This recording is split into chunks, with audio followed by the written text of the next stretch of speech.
So I went to the store to try to find something for Ricky Keeler today, but the best I could do was a 16-1 pasting by the Boston Red Sox. Happy birthday, buddy! Their return gift on that somewhere? Probably tomorrow night. Because karma's a bitch and turnabout is fair play. I'm Ron Juckett. He's Ricky Keeler. And that was an evening of forgettable baseball in New York. And so the Boston Red Sox, following their 16-1 pounding of the New York Yankees, are one game away from a date with the Houston Astros. Where would you like to begin? So many places we could begin with this. You got to give the Red Sox credit. First off, we'll get into all the Yankee blame and everything to go around in this. It's later on. You got to give Alex Cora credit. He went out there, he made the lineup changes he had to make, basically changed the bottom of the order, put Devers at third. Pierce is in there because of the injury to Moreland, but he's obviously had a good series. Rockhold hits for the cycle, drives in 5, makes a big play at second base in the second inning when the Yankees are trying to get back in it. Christian Vasquez has a couple of hits. Bradley draws a couple walks. Every move he made worked. Yeah. And plain and simple. Eovaldi was great. It seemed the only person that had a worse night than the New York Yankees was Angel Hernandez. And he's behind the plate tomorrow with CC Sabathia on the hill. Best of luck with that. No, I mean, Cora reminds me more and more of Terry Francona in that first playoff run. Made all the right moves against the Angels. There was no wild card game then. And then had the tough series against Joe Torre where they got down 3-0 and made all the right moves to win that and then to win the World Series.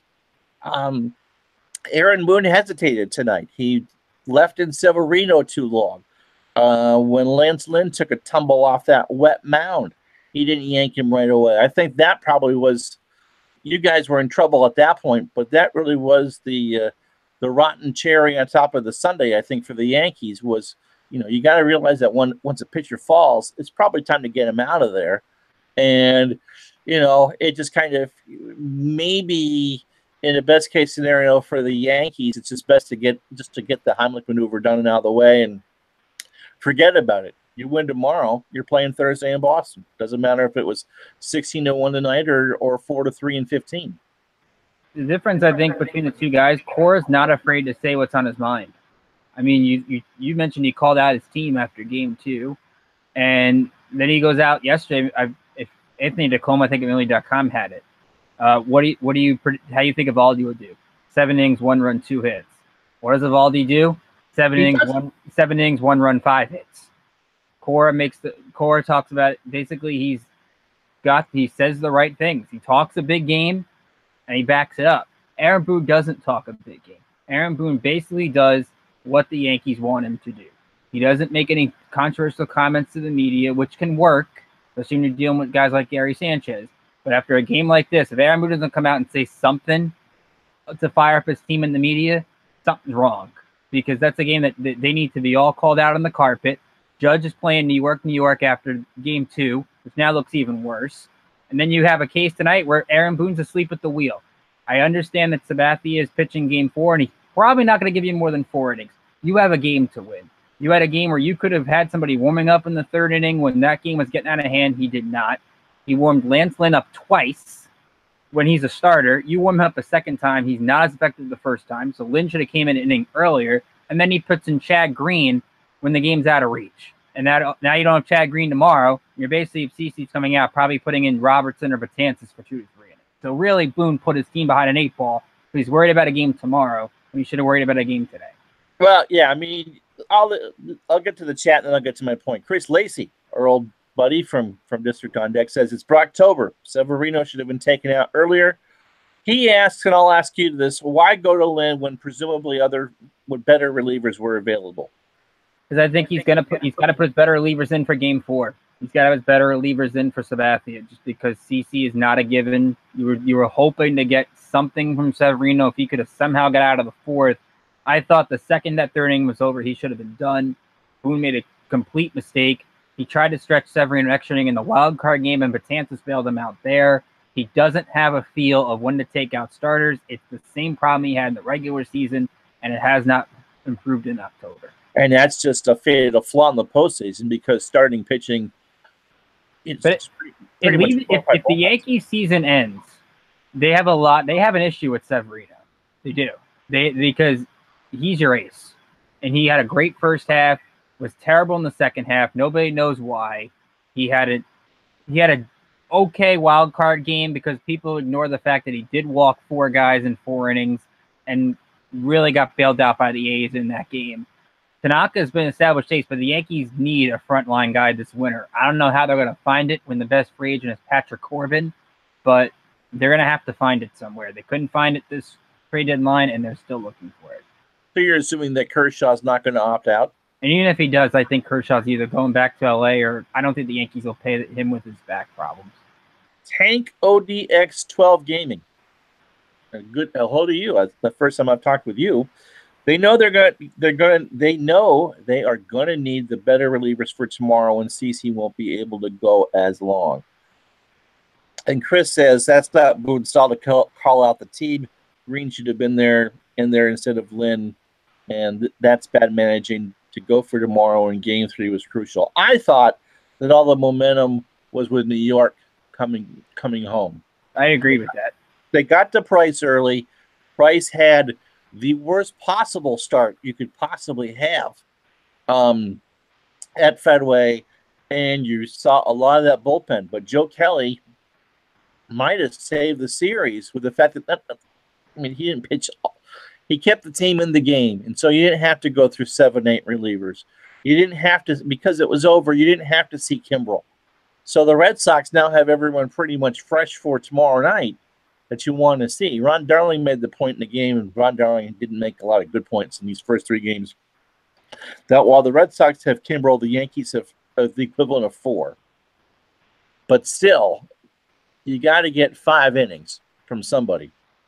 Yep. Well, let's put it this way. You have to get 3 innings from somebody. Because you can't tell me Aroldis Chapman, if possible, is not going to throw 6 outs tomorrow.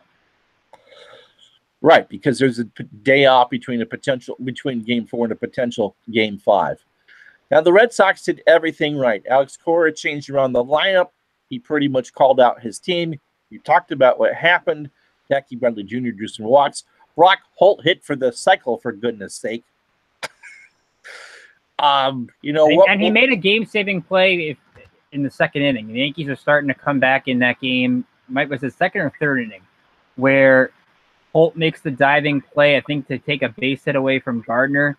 And if Gardner gets on, at least in that situation, it's what, second and third or first and third, maybe nobody out, and the building at least starts to get a little bit loud and maybe changes something. So Holt's defense also contributes to the offensive game as well, where he's really that good all-around utility player that you like.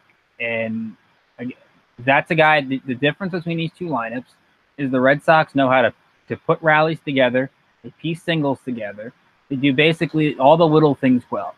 When the Yankees aren't hitting home runs, their offense just isn't that good. They can't get a rally together. They press with men on base. They don't. The best thing Didi did was get that bunt down. And he was, Boston really had the game of inches early, and Yankees just never recovered. The totals, not that Ricky wants to hear them. 16 runs, 18 hits, and no errors for Boston. 1 run, 5 hits, and no errors for the Yankees. Which is the same number of hits as Angel Hernandez's first base challenges. Ooh. The Red Sox got, Benintendi, 2 for 3, 3 RBIs. Betts, 2 for 5, 2 RBI. Bogarts, 2 for 6. Devers, 2 for 6.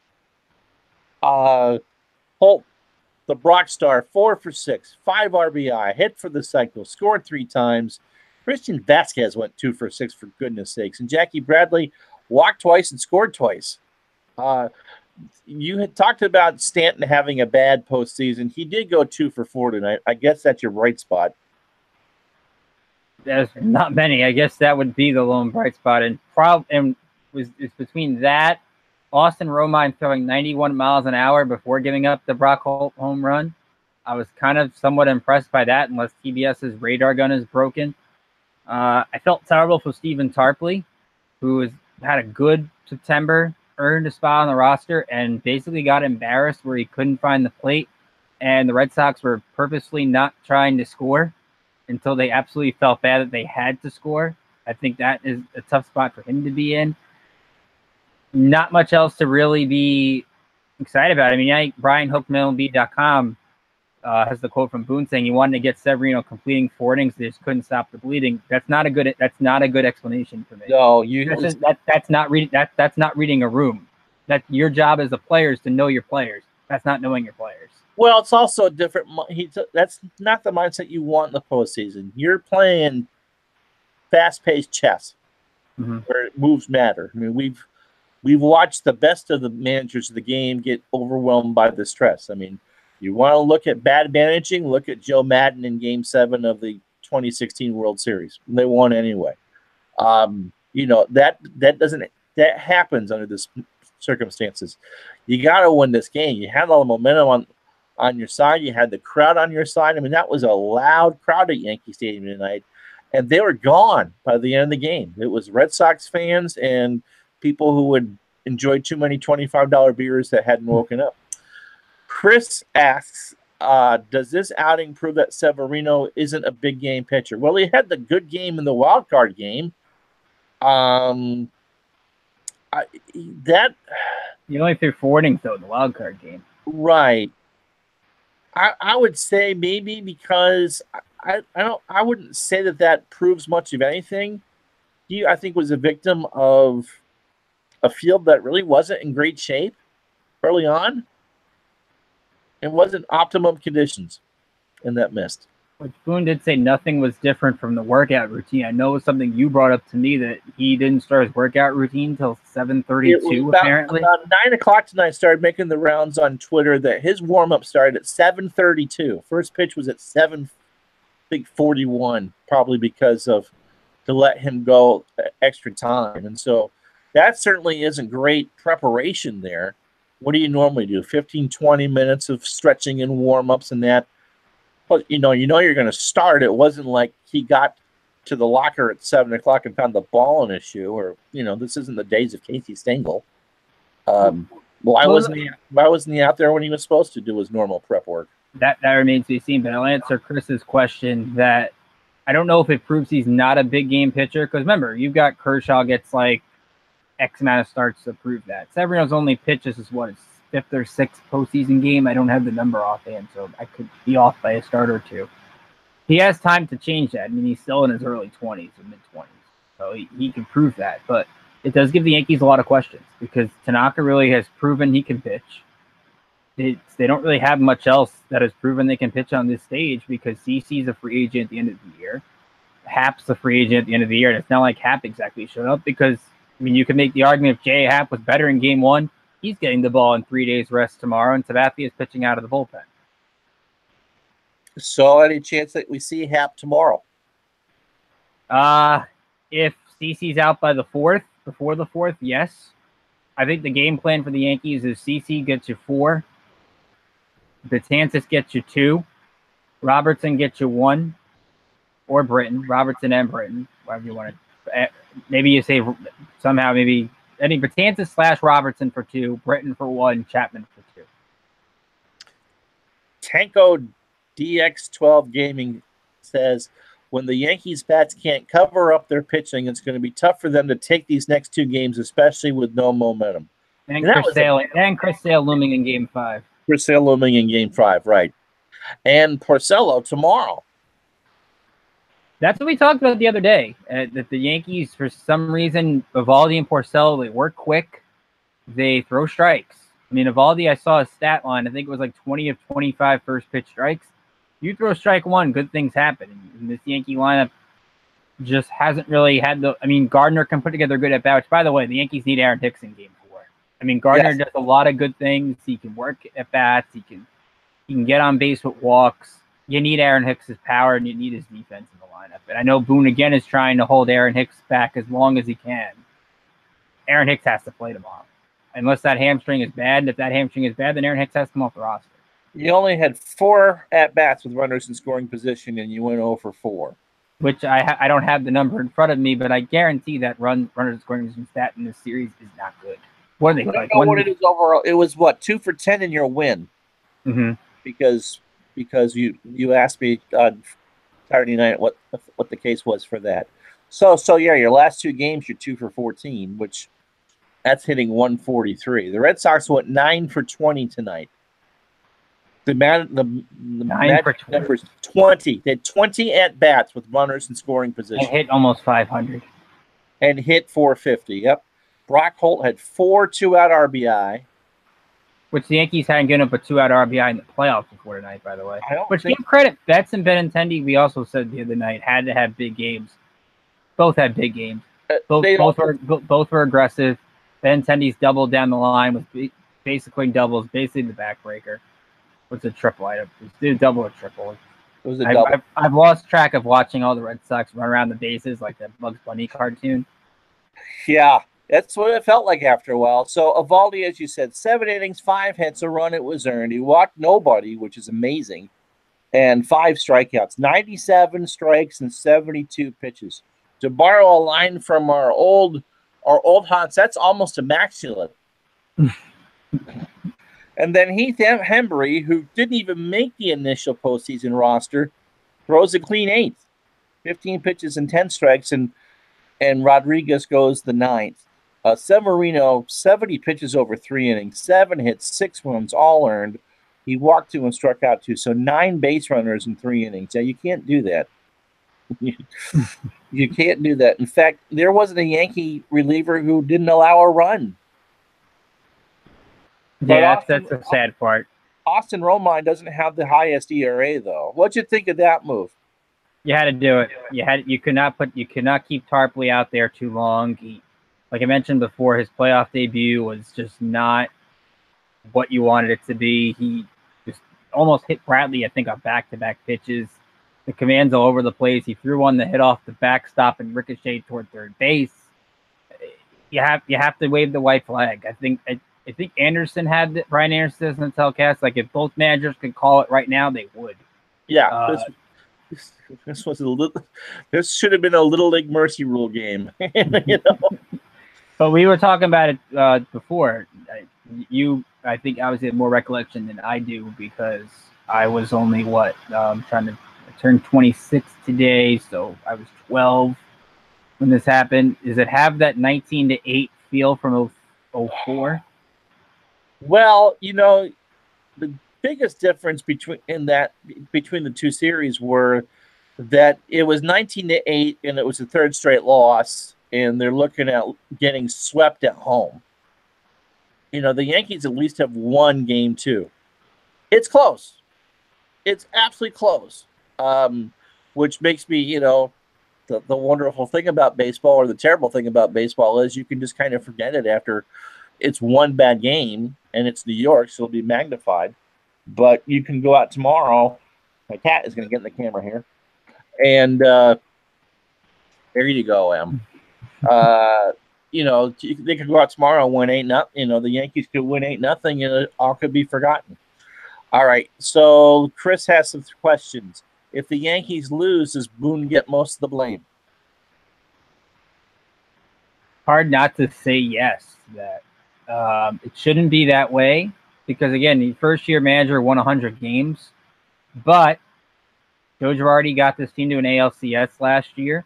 Now, again, the Yankees have run into a 108-win Red Sox team this year, which is not going to happen every year. But, I mean, you have to put a lot of the blame, I think, on some of the players, mostly the players. And I also think the roster is a little bit poor constructed, where, again, you have too many guys that rely solely on the home run for their offense. And you need some of these role players, these gritty, move the runner over. And that's where I want maybe if Andujar and Torres may take that. They had great seasons, but you want them in that instance to maybe add that to their game a little bit. So there's maybe a little bit of retooling that the Yankees have to at least figure out if they do end up losing this series. But I can't blame Boone too much for it. My cat is trying to knock down my television set. Oh, boy. So if my wife could get, there you go. I couldn't yell at her. But, yes. Thank you so much. I really don't need to sleep with a 32-inch television set tonight. All right. We're losing viewers. The cat's driving away viewers. No, the cat brings the viewers. The cat's bringing the viewers. All right. So, Chris's second question: if Sabathia struggles in the first inning, how much of a leash does Boone give him? Not much. None. You can't lose. Your backs are against the wall. Two batters get on, or Boston gets up 1-0. I think you see David Robertson in the heartbeat. Yeah. No, I would agree. And he asks if you could see Chapman trying to get the last 9 outs tomorrow. Maybe not 9. I think it's the bulk. I think the most Boone might ask him for is 7. I think the Yankees' pen is too strong. I don't think you need 9 outs from Chapman. No, but I will throw this out there. The Red Sox have seemed to have a little beat on Zach Britton. A little bit. Based off a little bit of game 2. Mm-hmm. And the Friday night game at the end of the year, Britton almost blew that one. So he has not been his sharp self last couple of weeks. And that's where the Yankee bullpen isn't a problem. It's still a small bit of a concern that the Red Sox always seem to find their way back into these kind of games. So if Betances is not sharp, that's another issue. So the Yankees, I think, can't really rely on Chapman past. I think the bulk is 7 outs. Cujo the Destructive Cat is back. But what can we get to the point? Like, what is baseball? I need MLB to give a statement on Angel Hernandez. I got one more question for the chat. Then you could rag out Angel Hernandez. Okay. Okay. Okay. Right. Tanko DX12 Gaming asks, being potentially the last game of the season, do you see Hicks playing tomorrow? You have to. I think if he's anywhere close to 100%, he's got to play. And I think it's just because he brings an extra dimension. You hit him third. Luke Voigt's not a number 3 hitter. He's not a good postseason. He's not a 3 hitter. You got to put Hicks in between Judge and Stanton. Hope he makes a great catch in center field. If he even gets 6-7 innings out of him, I think you take it just because he brings something different. This team needs something different because you can't play like this. And you have to hope they come out tomorrow with a sense of pride because this game takes a lot out of you. And you hope that maybe they were brought down a peg a little bit. Are they just too young? There's a lot of kids on this team. But a lot of these people were here last year. I mean, outside of Andujar and Torres, I mean, Stanton's in his playoff debut, but Didi hasn't had a good series. He's had some bad luck in this series where he missed a double and a home run by a few inches in game 1, but he's had some bad luck. McCutchen had a decent series. I just think really they're playing a better team. And sometimes you just run into a team that just has your number. And I think Boston was constructed to play well against it. And Brock Holt, is a team leader. Doesn't necessarily, he's a super utility player. He doesn't play every day. And it was big to have him in the lineup. I mean, no one expected him to hit for the cycle. You can put an asterisk on that if you want. It's your birthday. But the rest of us won't do that. I'm gonna bring it to the committee. I don't know who the committee is, but we're putting it to the committee. You do that. You just, I'm sure Rob Manfred's in his office right now at 10 minutes of midnight. You go take the subway, never closes. It was important to have that leadership on the field. And Alex Cora, again, has pressed all the right buttons. And, I think the Red Sox kind of came into the series with a chip on their shoulder. Yes, they won 108 games, but if you would read some of the press and some of the fans' reaction, you would have thought the Red Sox were struggling to win 80 games. Can we bring this up real quick? I just saw this on my Twitter, and I find it really interesting, and I'm kind of disappointed at Luis Severino for this. He just spoke to the media, said his warm-ups usually take 10 minutes, and said he doesn't know who Ron Darling is. Because I think Ron questioned it. They talked about it on TBS. I guess they mentioned to him that Ron Darling brought it up, and he said he doesn't know who Ron Darling doesn't know who Ron Darling is, who commentates. I'm sorry, that's not how I get it. Maybe he actually doesn't. You don't say that. No, not at all. All right, Angel Hernandez. 5 review calls at first base tonight. Absolutely ridiculous. 3 of them overturned. 3 of them, yeah. Ow! Sarah, the cat is hungry. Yeah, he's had a reputation for not being a good umpire. He's suing MLB because they will refuse to make him a crew chief. It didn't matter really in this game because of the nature of the blowout, but some of those calls were so obviously wrong, and it wasn't like it was obviously wrong on just for one team. Mm-hmm. She's biting me. Basically, just to sum it up, because we're going to try to get out of here before we watch the cat really do some serious damage here. Baseball's got to do something. Even if they just put out a statement or anything, like, you can't have this happen in a postseason game where the momentum constantly is getting taken away and the rhythm is thrown off because this guy doesn't know how to make a call. It's really a joke. It's an embarrassment to the sport that he's allowed to call the game and yet alone call home plate. At the very least, you and I were talking on the chat. There has to be some way that in the middle of the game, if you are umpiring as bad as he is, that he can't go umpire like left field, and they bring the left field guy to first base. The union is so strong for the umpires. I don't know even if that was suggested, that the union wouldn't just have a complete and utter cow about that. He's not even looking like he feels bad about it. Like, you mentioned there was the DD double play where the ball's not even close. No. Yeah, that was a play that was... It's not like they got better. The calls got worse as the game went on. Someone posted the overall challenge success rate was 47% this year, which says some about technology and some of that. But I saw what Hernandez's was, and it was significantly higher. It was close to 60% successful challenge rate. I don't know. Especially when you only get 2 challenges in the playoffs. Right. After that, it's a crew chief's decision. Right. So Cora doesn't want to waste his 2 challenges on that. I'm sure Boone doesn't want to waste them either. No. And I don't think Hernandez was being, favoring one team over the other. No, he was bad on both. Yeah, he was bad on both. And he's got the play tomorrow night in a game that, you were telling me before we started that, he and CC Sabathia had words about what's a strike and what's not a strike. Well, here's the biggest game of the Yankee season, and CC Sabathia is on the mound, and Angel Hernandez is behind the plate. You don't need that distraction. I will say it's about Sabathia going in. I think after this kind of a game, he's not the best guy skill set to take the mound, but he's the best guy from a mindset to take the mound because he's a leader on this team. Right. He's going to go out there. He's going to give it his all. He may not pitch great, but you know what? They need a leader on the mound tomorrow. And I think he's the kind of guy that it can at least, if the Yankees, I think, again, the key in this game, we've seen it the first 3 nights, score first. You score first, yep, you win. And it's really been as simple as that.